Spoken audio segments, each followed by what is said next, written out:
Today is the day. Именно с такой фразы мои любимые англоязычные блогеры начинают свои видеоролики, когда в их жизни происходит какое-то очень важное событие. Я не смог подобрать эквивалент этой фразы на русском, но день для меня сегодня будет очень занимательный. Смотрите, несколько раз в своей жизни я сталкивался с подкастами не как слушатель, а как человек, который прикладывал руку к их созданию. Впервые это произошло в Академии внешней торговли, где с Антоном я запустил подкаст WAFTFM или хэштег WAFTFM.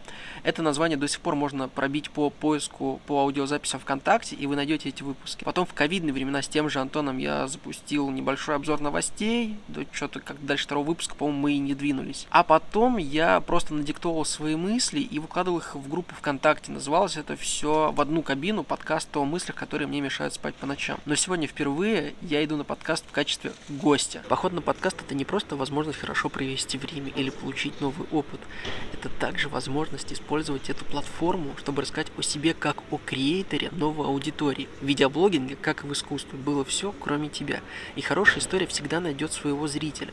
Но как маркетолог я не могу отрицать того факта, что это новая точка контакта, новый канал связи с аудиторией, который может сыграть на пользу моему каналу и который я должен использовать.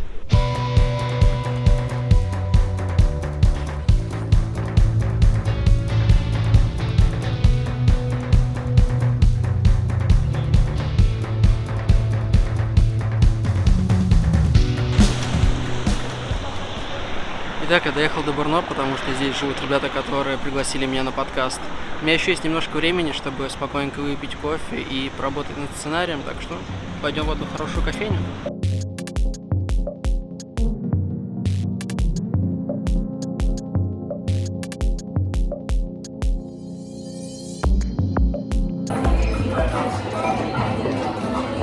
Кофе выпито, можно двигаться на эфир.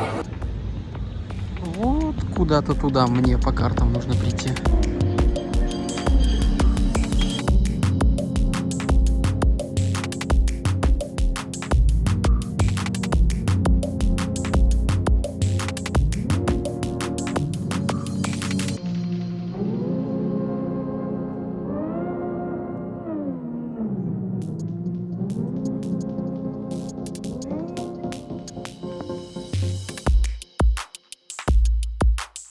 Все, прошел эфир в час, было очень прикольно, было очень классно. Вот эти вот люди, большое спасибо, что пригласили меня. Да, пожалуйста, что пришли, спасибо. Произошел микрофон-абьюзинг, было очень классно. Всем спасибо, кто пришел, да, там писал в комментарии, кто это все слушал. И еще увидимся.